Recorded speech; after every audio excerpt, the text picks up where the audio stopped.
New Delhi, India and Russia, with proposed defense projects worth over $12 billion hanging in balance, are working on a roadmap to get around the new U.S. sanctions regime that seeks to deter countries from buying Russian weapon systems. There are ways to get around the new financial sanctions flowing out of the CAATSA, countering America's adversaries through Sanction Act, enacted by U.S. Congress.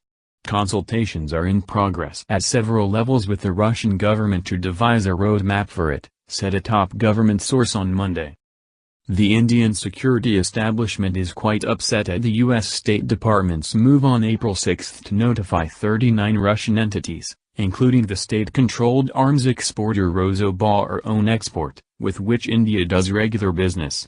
Any third party that conducts significant transactions with these 39 entities is liable for punitive sanctions under CAATSA.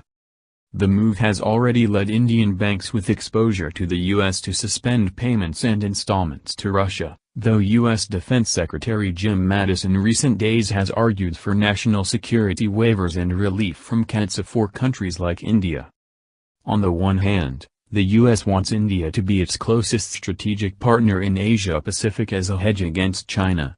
On the other, it is jeopardizing our proposed acquisition of S-400 air defense missile systems from Russia as well as frigate, submarine and helicopter projects.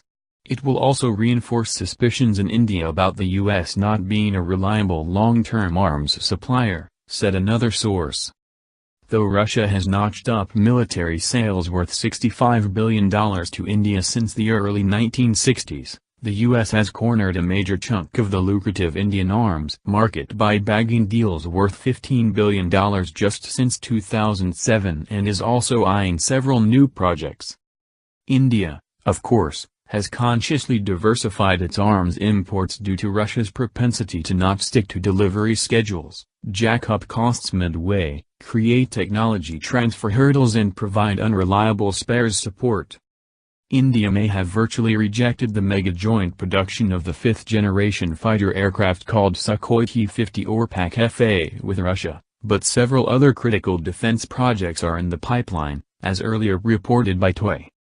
Negotiations for the $5.5 billion acquisition of 5 S-400 Triumph air defense missile systems, which can destroy hostile aircraft, stealth fighters, missiles and drones at ranges up to 400 kilometers, for instance, are in the final stages now. Then, there are also the acquisition cases for 4 Grigorevich-class stealth frigates, around $4 billion, and joint production of 200 Kamif Tu-2060 light helicopters, about $1 billion, as well as the lease of a second nuclear-powered submarine after INS Chakra for around $1.5 billion.